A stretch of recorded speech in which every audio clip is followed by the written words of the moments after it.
Hey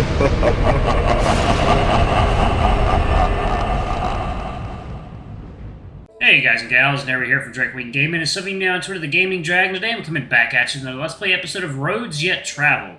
So y'all, before we jump into it, just wanted to let y'all know that our Patreon is up for as little as $5. Y'all can help support the channel, get some awesome rewards like permanent access to our community Discord server and full access to upcoming Not Safe for Work videos. Anyway y'all, let's go ahead and jump right back in. Alarm January up, and let's go. Alright. Making my way over to the wall, I notice he's not on his monitor like usual. He's instead lying back and pinching his brow as if nursing a headache. I refrain from asking are you okay, as I don't want to come off as mocking after what happened this morning. Instead, I opt for a few gentle raps on the glass. His large ears perk up and sharp eyes soon discover the source of the noise. We stare at each other for what feels like a few minutes. In truth, it was probably no time at all. His chest slowly expanding and compressing, mine failing to find a rhythm, increasing in tempo the longer we stay locked like this. This is getting me nowhere. I gesture for him to come over. His scowl is gratefully absent from his face. Perhaps I'll be saved the embarrassment, but I still must go through with this. Eventually, he picks himself up and saunters over to me. I'm once again reminded of my place in the universe as he leers over me. Perhaps not intentionally menacingly, but menacingly nonetheless. I hope when I get out of here I can stand being around so many giant creatures. I hope they aren't all as menacing as Marruk can be. Yes? Right. Okay, I can do this. I'm sorry for yelling at you. It was uncalled for. You didn't deserve to be yelled at? What's going on here? Did his neural shut off? Marruk, can you hear me? Yes. So, is that all? Yeah. Alright then. He turns to saunter back to his bench. Is that really it? I can't have that. Wait, can we just talk for a second, please? He stops. At least none of my words are being heard. Comprehended? Taken into consideration? Thought about it all? Of those, I am unsure. A sharp blue glow cuts through me as Marruk looks at me from over his shoulder, obscuring his face and intentions. But as quick as it appears, it is gone and the Korean returns. In an uncharacteristically slouched-over pose, Marruk walks back to my cell. Perhaps it was wrong of me to push it, to even try to apologize, let alone discuss it. Why did you walk away? You were done talking. Well, I suppose, but you didn't let me explain myself. Or say thank you. Not that you have to, I guess. There was a rising confusion in his expression. Maybe not confusion, but frustration. What? Why are you doing this? I said why. You didn't deserve me yelling at you. Okay, but I didn't care, so why apologize? Because when I get out of here, we're stuck together, as far as I can tell. And I don't want to really be on bad terms when that happens. But you hate me, so why bother? Hate you? Yes. You hold obvious disdain for me. I mean, you've not been the kindest to me, and I am upset at you, but I don't hate you. Why do you think that? His expression narrows to a point. His pointed muzzle only exacerbates his furrowed brow and sharp features. I do not know what I've done for him to think I hate him. I do not love him, but hate is not what I would describe how I feel about him. He has shown me that he can be kind, but he has also been a relentless jackass to me and almost everyone around him. Maybe it's a Korean thing, an unknown sensibility I have insulted or some social cue I have been missing.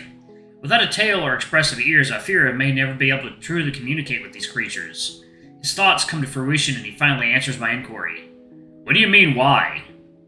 It's my fault you're in here. I suggested you should be in here longer, and I know when people don't want to talk to me. I might not be as bright as Doc, but I can tell when I'm not wanted. It's not your fault I'm here, Marruk. I have no idea why I'm here. If you didn't catch me, another Korean would have. I know that. And yes, I am not happy about your decision, but you've made it clear it wasn't despite me. And while I do not agree with you or your reasoning, I can't say I hate you for it. I'm just upset. Confused. I thought I was getting to know you better, then you keep pushing me away. Know me better? Know me better? You've been here for what? Not even a week and you think you know who I am? We've had maybe 2 conversations, Rias. Alright, and? You've shown me who you were before we could even talk as well. Like you said, I've been listening from the beginning. So you know. Coffee time.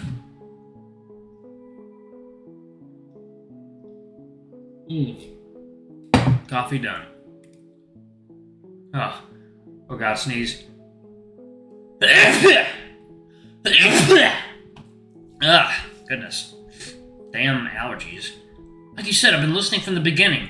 Just through listening to you and watching your actions, I can tell who you are. By the eye, you're not making any sense. You don't know me. Yes, I know. But through your actions, I've learned some things.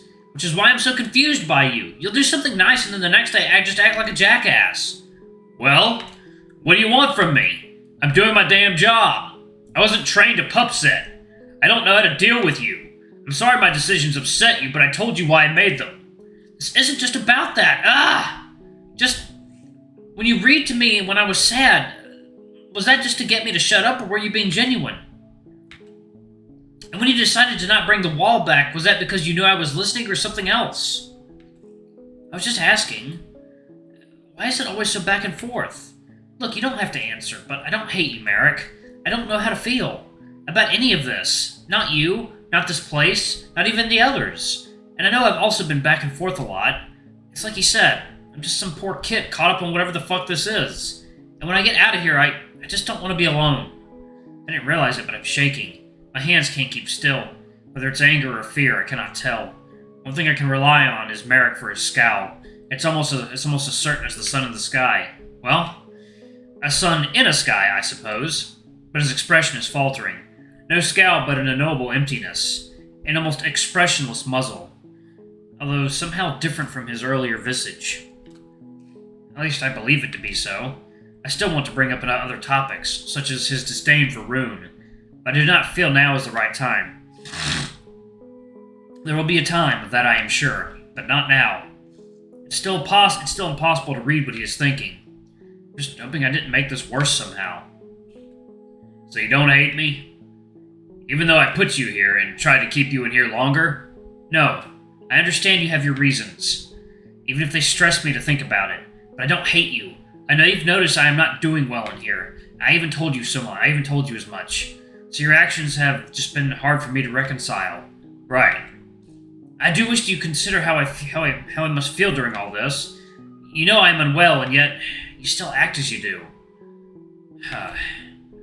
This isn't what you want to hear, kid. Rias. But you're ignoring the point.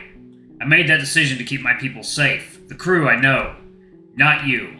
Doc's made it very clear you are not doing well. I know. And I'm not as blind as I may look. What? I can see how you were doing. Even still, I did what I thought was right.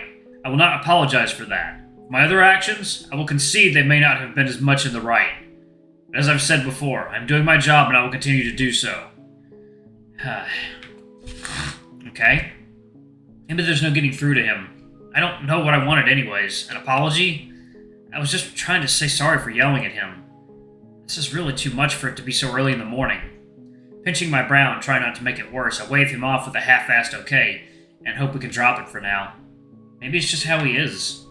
I hate to admit it since he has shown that he is capable of compassion and humor. But if he doesn't want to try to ameliorate what little relationship we have, I don't know what I can do. I have a feeling there will be some worrying days ahead. Long and quiet days. That's how it has to be, I suppose. Maybe change will come when he is ready. It's hard to tell. Lying on my bed and staring at the ceiling does nothing to change what has happened. Maybe it does help me center myself. I was never one for meditating or anything, but taking a second to gather my thoughts has helped me in the past. These big dogs, these Karain, they really are something else.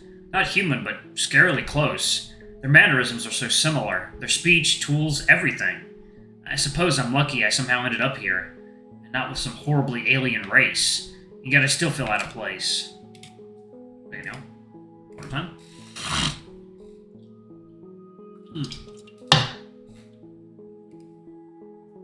I mean, I am, of course, but in another way, perhaps. Emotionally, I feel off-centered. That might be more due to my situation than anything, so we'll just have to see. I sigh. I hope Marilyn gets here soon.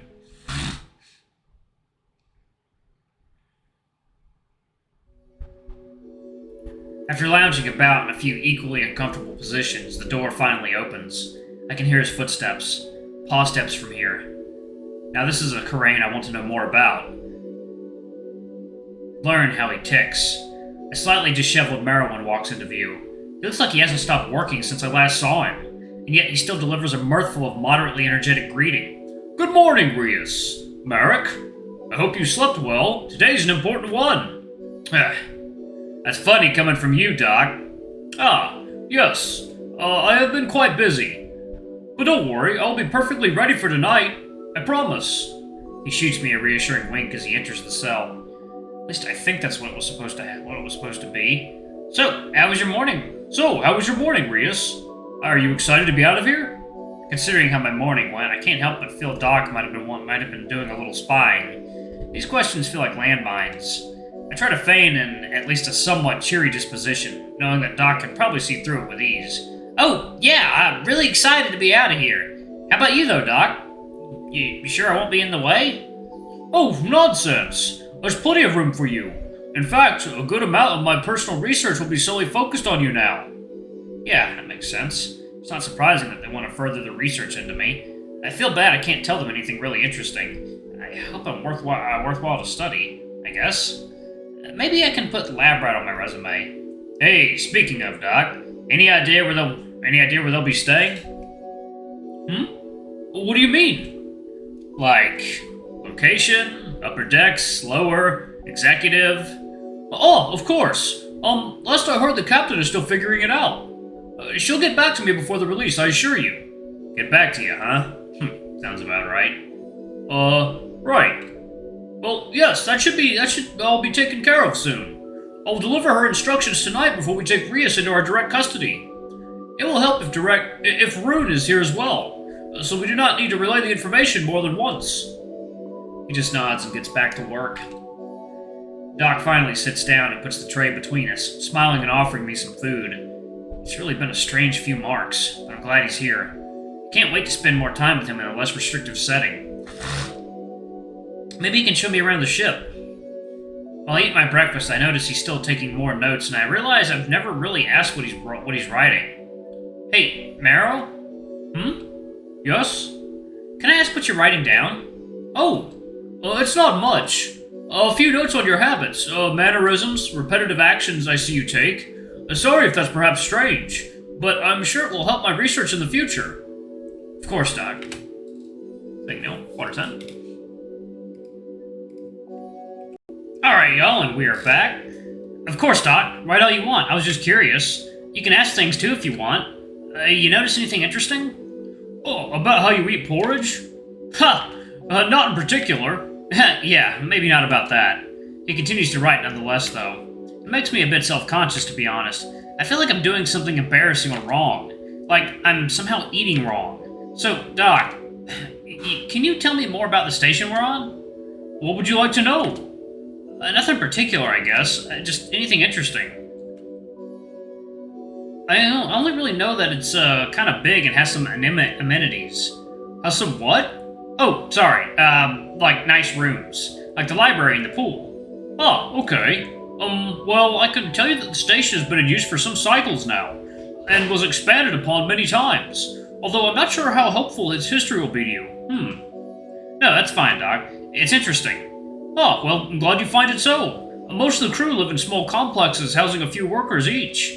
Nothing too tight. Just perhaps a shared bathroom or two. Although everyone you've met has the luxury of having their own private room. Oh, since you're all executives? That must be nice. I'm sure it is for some of us, but I find myself out of room more than I'm in it. I'm sure Marruk and Rune share the sentiment. Well, still, it sounds nice to have your own room. My mind goes blank for a second, my heart skips a beat, but I regain my composure before anything can happen. The pause is not lost on Doc. Back, in college, I had a roommate, so... nothing new for me.